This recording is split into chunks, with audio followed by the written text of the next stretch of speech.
देखो भगवान भाव के भूखे, ये कल हमने सिद्ध करके आपको बताया था।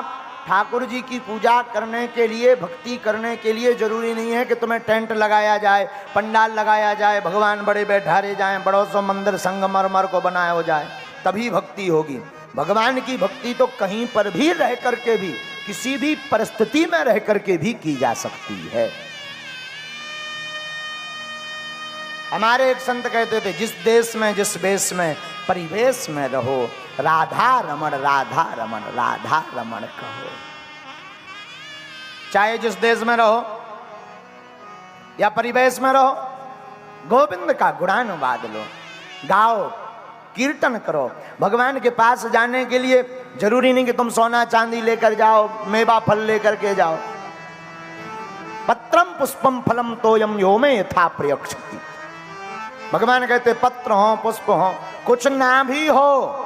कोई हमसे पूछे, महाराज भगवान के लिए बढ़िया उपहार बताओ, क्या ले जाएं मंदिर में?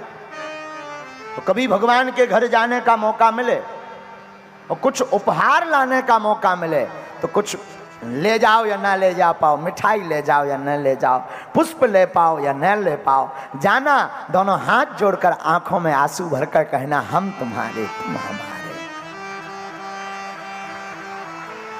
इससे बढ़िया उपहार क्या हो सकता? अपने आप को अर्पण कर देना, इससे बड़ा उपहार क्या हो सकता? बोलो सीताराम, जोर से बोलो। अच्छा, हम लोग सोचते हैं हमने भगवान के ऊपर 1 किलो सेव फल चढ़ा दे, अब ये टन न हो गए, अब फ्री है, अब तो भगवान हमने सेव फल ही खबा दे। क्या भगवान सेव के भूखे हैं? अद्भुत बात देखना, जो भगवान पूरे संसार को उजाला दे रहा, हम उसको दिया दिखा रहे हैं। कितनी विचित्र बात। पूरे संसार को कोटि सूर्य समप्रभा, करोड़ों सूर्यों के समान जिनका तेज पुंज प्रकाश है, उन भगवान को हम समझते हैं कि भगवान को दीपक दिखाएंगे तो भगवान प्रसन्न होंगे। बाहर दीपक जले या ना जले, वैसे जलाना तो चाहिए प्रतीकात्मक रूप में, कहीं ऐसा ना हो कि आप बंद कर दो। लेकिन बाहर दीपक जले या ना जले, मन में ज्ञान का दीपक जलना बहुत जरूरी है।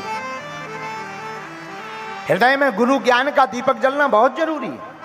गुरु ज्ञान का दीप प्रज्वलित होगा तो अंधकार मिटेगा, अंधकार मिटेगा तो भगवान की प्राप्ति हो जाएगी। बोलो सीताराम, जोर से बोलो। तो बड़े बड़े महापुरुष कहते हैं, भैया भगवान की भक्ति बड़ी अविरल अद्भुत होती है। तो आप ठाकुर के चरणों में जाओ तो पत्रम पुष्पम फलम तोयम यो में यथा प्रयक्षति, कुछ ना कुछ लेकर जाओ। अब बुरा ना माने तो हम करोड़ों की बात बोले पागलों। करोड़ों की बात यह है कि भगवान के घर पर खाली हाथ नहीं जाना चाहिए, कुछ ना कुछ लेकर जाओ। कुछ ना हो तो भाव तो लेकर जाओ ही जाओ। जो खाली हाथ जाता है ना, अच्छा जो कुछ लेकर जाता है वो बहुत कुछ लेकर आता है, जो खाली हाथ जाता है वो नाक कान कटाकर आता है।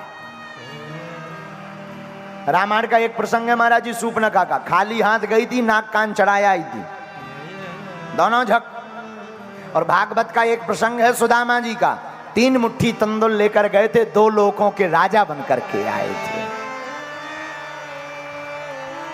हमारे दादा गुरुजी एक सूत्र और देते थे, काम की बात है, हो सके तो उसको जीवन में नोट कर लेना। दादा गुरुजी कहते थे 4 जगह पर खाली हाथ मत जाओ। मित्र के घर, देश के राजा के यहां मिलने जाओ तो कुछ ना कुछ हो, उपहार स्वरूप, पुष्प हो, फल हो। हम कहते कुछ भी ना हो तो बिल्व पत्र ले जाओ। हाँ, तो मित्र के घर, देश के राजा के घर, तीसरा स्थान बोले गुरु घर, यहां भी कुछ ना कुछ लेकर जाओ। बोले चौथा कौन? बोले भगवान का दर।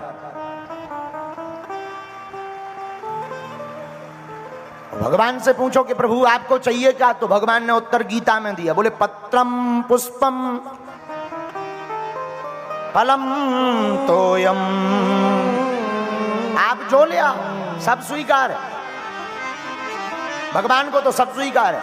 अच्छा भगवान की छोड़ो, हनुमान जी यहाँ तो और सब कछु स्वीकार है। कोई हमसे पूछे हमारे इष्ट हनुमान जी की, वे तो लंका में साहब घी तेल कपड़ा आगी सब स्वीकार कर ले, लंका वाले राक्षस बोले हमारे पास कुछ नहीं है, घी तेल है। हनुमान जी बोले वही ले आओ, अपनी पूंछ में लगवा लो। कुछ राक्षस बोले महाराज हमारे पास तो कपड़ा है। हनुमान जी बोले वही ले आओ। तो रहा न नगर बसन घृत तेला, बाड़ी पूंछ कीन कपि खेला। हनुमान जी ने सबके कपड़ा बनवा लिया। एक जगह छोटी सी किताब में हमें वर्णन मिला कि हनुमान जी से एक राक्षस बोला कि पूरे नगर का घी खत्म। हनुमान जी बोले कहां गया? राक्षस बोला आपकी पूंछ में लग गया। तो हनुमान जी बोले तेल? बोले तेल खत्म। हनुमान जी बोले वो कहां गया? बोले वो भी पूंछ में लग गया। हनुमान जी बोले कपड़ा? बोले जितने पहने हैं बेभर बचे कहा है, बाकी ठंड में ओढ़ने वाले भी बांध है। हनुमान जी बोले कहां? बोले पूंछ में। हनुमान जी बोले सच में? बोले हाँ। हनुमान जी बोले और श्रद्धा हो तो थोड़ा और ले आओ। और ज्यों पूंछ में जो कपड़ा बांध में सोई हनुमान जी 1 इंच बढ़ा दे दें, 1 इंच बढ़ा दे। वो आप रामायण की चौपाई पढ़ोगे तो रामायण में आया है वर्णन, बाढ़ी पूंछ कीन कपि खेला। हनुमान जी ने खेल किया। और हम उस किताब में पढ़ रहे थे, उस किताब में लिखा था, हनुमान जी ने फिर कहा कि क्यों भाई राक्षस और बचो कछु? राक्षस बोलो हुजूर सब खत्म है। हनुमान जी बोले जितने जे कपड़ा पहने हैं जे और बांध दो, जे कहां रह जाए। कपड़ों को बांध लिया। एक धन्य है वीर बजरंगबली, जब लंका जलाने के लिए उलट पलट लंका सब जारी। हनुमान जी जब लंका जलाने लगे तो किसी ने पूछा तुम घर घर क्यों जा रहे? बोले चंदा भी तो घर घर से आया, रसीद भी तो घर घर से कटी। इन लोगों ने घर घर से चंदा दिया है, क्यों छोड़ दें? हनुमान जी चले जा रहे थे तो एक विभीषण करग्रह नाही, एक विभीषण जी का घर छूट गया। हनुमान जी से किसी ने, पत्रकारों ने माइक लगा दिया, हे महाराज वापस लौटो, जो घर रह गए जला बे हैं। हनुमान जी बोले लिस्ट में चेक करो इनके घर से चंदा आओ। तो राक्षस बोले नहीं इनके घर से नहीं आओ। हनुमान जी बोले जब चंदा ही नहीं आओ तो प्रसाद क्यों दें? तो जारा नगर निमिष एक माही, पर एक विभीषण कर ग्रह नाही। पूरे नगर को जलाया पर विभीषण के घर को नहीं जलाया। एक संत हमसे बहुत ऊंची बात बोल रहे थे, बोले विभीषण का घर इसलिए नहीं जलाया क्योंकि चंदा नहीं आया। दूसरा कारण यह था इनके घर के बाहर रामायुध अंकित ग्रह, शोभा बरन न जाए, नव तुलसी का वृंद तहें, देख हरस कपिराए। इनके घर के आगे राम लिखा था, और जहां राम लिखता है हनुमान जी उस घर को जलाते नहीं बचाते हैं, जहां राम नहीं लिखता है उसको जला देते हैं। ये हनुमान जी की लीला। और देवताओं की तो छोड़ो, हमारे हनुमान जी तो सब स्वीकार कर लेते हैं, आगे भी। हाँ, एक बात तो छोड़ ही दी हमने बीच में। पुस्तक में लिखा है कि जब हनुमान जी की पूंछ में कपड़ा बन गो, तेल लग गो, घी लग गो, एक राक्षस आगी लेके आओ। हनुमान जी बोले जा का है? बोले आगी। हनुमान जी बोले यही ले आओ। अच्छा, राक्षस को लगा कि आगी लगेगी तो पूंछ जलेगी तो बंदर चिल्लाएगा। लंका वाले हनुमान जी को बंदर नहीं कहते थे, मरकट। क्या कहते थे?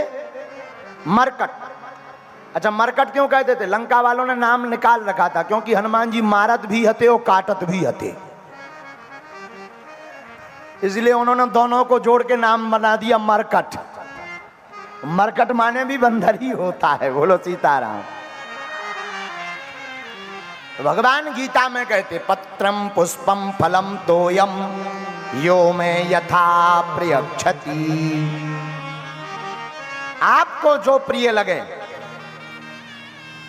भगवान के चरणों में अर्पित करो।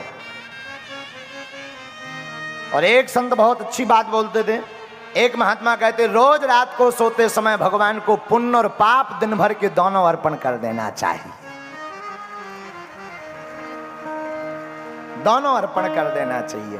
और भगवान कभी भी उपद्रव भी, कई बार विपत्तियां आ जाती हैं, भगवान को खोरी मत देना, भगवान पर आरोप मत लगाना। जीवन में दुख आए तो समझना तुम्हारे पुण्य कम हो रहे हैं, दुख आवे तो समझना पाप कम हो रहे हैं, और सुख आवे तो समझना पुण्य कम हो रहे हैं।